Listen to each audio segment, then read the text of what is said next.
Hey gamers, welcome back to Play Realm. Today we will be looking at some Mac games. You heard me right, Mac games. While Macs might not be the first choice for gamers, many people out there use Macs as their daily device, and trust me, they are really powerful. The main problem with macOS is that there were limited games which could be played natively. Many people use crossover or parallels to run Windows games on their Macs. But this is 2024 and the support for games on macOS is a lot better. So let's dive into some native Mac games in 2024. Kicking off our list at number 1, we have Death Stranding, Director's Cut. Death Stranding is a 2019 action game developed by Kojima Productions and published by Sony Interactive Entertainment. It is the first game from director Hideo Kojima and Kojima Productions after their split from Konami in 2015. Versions for iOS, iPadOS and macOS were released in January 2024. The game is set in the United States following a cataclysmic event which caused destructive creatures to begin roaming the Earth. Players control Sam Porter Bridges, Norman Reedus, a courier tasked with delivering supplies to isolated colonies and reconnecting them via wireless communications network. Alongside Reedus, the game features actors Mads Mikkelsen, Léa Seydoux, Margaret Qualley, Troy Baker, Tommy Earl Jenkins, and Lindsay Wagner, in addition to the likenesses of film directors Guillermo del Toro and Nicholas Winding Refn as supporting characters. Second on our list is Resident Evil 4. It can be a little tricky following the sequence of the Resident Evil games, especially as most of them have never been released on the Mac. Last year's Resident Evil Village was the 8th game in the long-running series, although it was the first ever to arrive on the Mac, and also one of the first games written specifically to run on Macs with Apple Silicon. However, Resident Evil 4 is actually a newer game, sort of, as it's a remake of the original Resident Evil 4, which was first released back in 2005. Third on our list is Total War. Pharaoh. After a fairly epic detour into the fantasy worlds of Warhammer, the Total War series is back on its home turf once more, returning to the more traditional historical settings that the games have explored in the past. This time it's ancient Egypt for Total War. Pharaoh, set in the Eastern Mediterranean during the Bronze Age, and covering the lands of Egypt itself, as well as neighboring Canaan and the Hittite Empire. Number 4 is Baldur's Gate 3. The original Baldur's Gate games were classics of the RPG genre when the series was launched almost 25 years ago. But their 2D graphics haven't aged well, despite an HD update in 2012. However, the forthcoming Baldur's Gate 3 brings the series well and truly up to date with slick 3D graphics and a vast adventure that looks set to match the epic scale of its predecessors. It's actually been available in early access on Steam since 2020, but the game finally has a firm release date for August 2023, so you can now dive in and test drive the early chapters of the game to prepare yourself for the arrival of the full game in just a few months' time. It's not a true sequel as the story and the main characters are all new, set more than 100 years after BG2, although it is still set in the famous Baldur's Gate region from the popular Dungeons & Dragons tabletop games. And, spoiler alert, some familiar faces do make a welcome reappearance. Rather than the powerful, godlike being that you became in Baldur's Gate 2, the new game lets you start from scratch with an entirely new character, chosen from the traditional D&D selection of races and classes: humans, elves, dwarves, wizards, warriors and rogues, and you then awake to find yourself prisoner on a flying ship controlled by Mind Flayers, a familiar villain from D&D lore.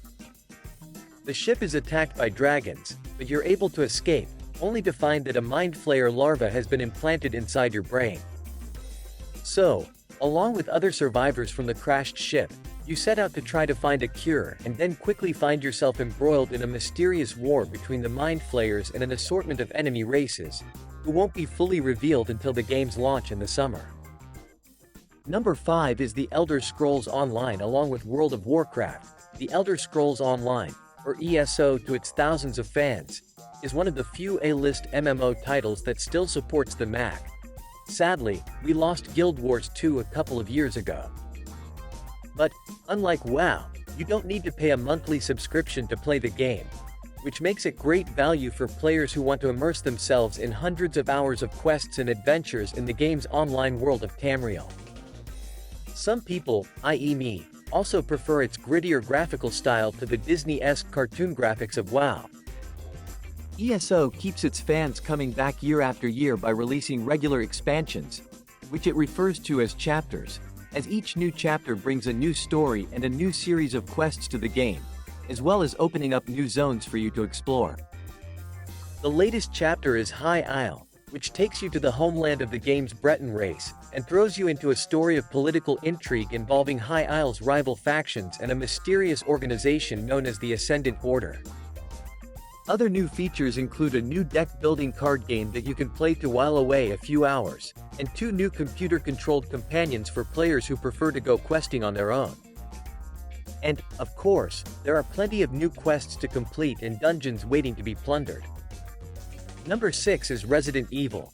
Village. The Resident Evil games are the sort of A-list titles that rarely come to the Mac, so the announcement at 2022's WWDC that Resident Evil Village would be released on the Mac at the end of the year was big news for Mac gamers. The game doesn't disappoint either, providing a series of creepy locations for you to explore, and a variety of supernatural menaces to fight against. Mac users, of course, will be new to the games, but Village starts off with a brief recap of the previous game to bring us up to date. 3 years ago, in Resident Evil 7, Ethan Winters and his wife, Mia, were trapped by the Baker family in Louisiana, who had been infected and mutated by a mysterious black mold. They managed to escape, assisted by paramilitary operative Chris Redfield, and then 3 years pass by before things start to get weird all over again. Ethan and Mia are now living peacefully, along with their young daughter, Rose, until Redfield suddenly reappears, gunning Mia down in cold blood and kidnapping Rose. So, playing as Ethan, you now have to pick up the trail and try to figure out what is going on. It's a frustrating game to get into at first, as the early stages of the game simply involve stumbling around a dark forest, liberally scattered with dead animals. Eventually, though, you discover the village of the title, which is under siege by wolf-like lichens, and find clues that suggest your daughter is being held in the conveniently creepy nearby castle. The pace barely lets up after that, with the game combining atmospheric horror and manic combat in equal measure. Not to mention enough gore and bad language to merit a 17 age rating. Apple used the game at WWDC to demonstrate the graphical performance of its new M2 chips. But the good news is that we found the game runs pretty well even on a 24-inch iMac with the older M1 chip. Number 7 is Alien. Isolation. Most of the games based on the Alien films have been pretty awful. In fact, Alien, Colonial Marines even prompted a lawsuit back in 2013 from disgruntled customers who felt they'd been misled by the advertising for the game. Fortunately, as our friends over at Game Agent recently remarked, Alien, Isolation is one of the good Alien games. Originally released for the PC in 2015, Alien, Isolation has arrived on the Mac and does a great job of capturing the tension and atmosphere of that very first Alien film. The game is set 15 years after Alien, following the discovery of the black box flight recorder from Ellen Ripley's ship, the Nostromo. Ripley, of course, is still missing, so her daughter Amanda heads off to recover the black box from the space station that found it. No prizes for guessing what Amanda and her team discover when they arrive at the space station: a toothy xenomorph on the loose, and gradually working its way through the terrified crew. Your task as Amanda is not to go in with all guns blazing, but simply to avoid the alien and stay alive, hiding inside a locker, or creating a distraction that will draw the alien away for a few crucial seconds. The game creates a real sense of tension, and the computer-controlled alien is smart enough to provide a really formidable foe. This collection also includes a number of bonus missions, including Crew Expendable, which reenacts events from the original Alien film. However, the game's system requirements are pretty high, so you should check that your Mac is up to it before buying the game. Number 8 is Shadow of the Tomb Raider. Shadow of the Tomb Raider is a 2018 action-adventure game developed by Eidos Montreal and published by Square Enix's European subsidiary, The game is the sequel to Rise of the Tomb Raider and is the 12th mainline entry in the Tomb Raider series, as well as the third and final entry of the Survivor trilogy. It was released for PlayStation 4, Windows, and Xbox One in September 2018. Versions for Linux and macOS, and Stadia, were released in November 2019. After release, the game was expanded upon with downloadable content in both a Season Pass and as standalone releases. Set 3 years after the events of Rise of the Tomb Raider, its story follows Lara Croft as she ventures through the tropical regions of the Americas to the legendary city Paititi, battling the paramilitary organization Trinity and racing to stop a Mayan apocalypse she has unleashed. Lara must traverse the environment and combat enemies with firearms and stealth as she explores semi-open hubs. In these hubs she can raid challenge tombs to unlock new rewards, complete side missions, and scavenge for resources which can be used to craft useful materials. Number 9 is Rise of the Tomb Raider. Rise of the Tomb Raider is a 2015 action-adventure game developed by Crystal Dynamics and published by Microsoft Studios and Square Enix. The game is the 11th main entry in the Tomb Raider series, the sequel to the 2013's Tomb Raider, and is the second installment in the Survivor trilogy. Its story follows Lara Croft as she ventures into Siberia in search of the legendary city of Kitezh while battling the paramilitary organization Trinity, which intends to uncover the city's promise of immortality.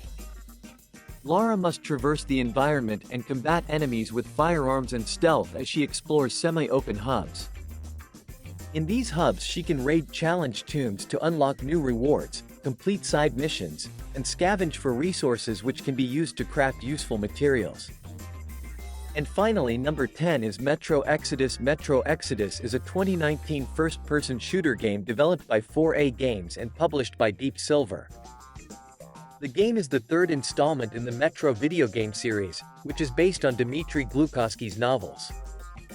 It is a sequel to Metro: Last Light and the book Metro 2035, and follows protagonist Artyom and his crew as they flee the Moscow Metro and set off with their allies on an intercontinental journey to the Far East on a locomotive called Aurora. The story takes place over a year, during which Artyom visits locations such as the Volga River and the Caspian Sea. The game improves on the gameplay mechanics of Last Light. It includes several miniature open-world locations and has linear levels like earlier games in the series. And there you have it, the top 10 best Mac games you must play in 2024. Have you played any of these games? Which one is your favorite? Let us know in the comments below.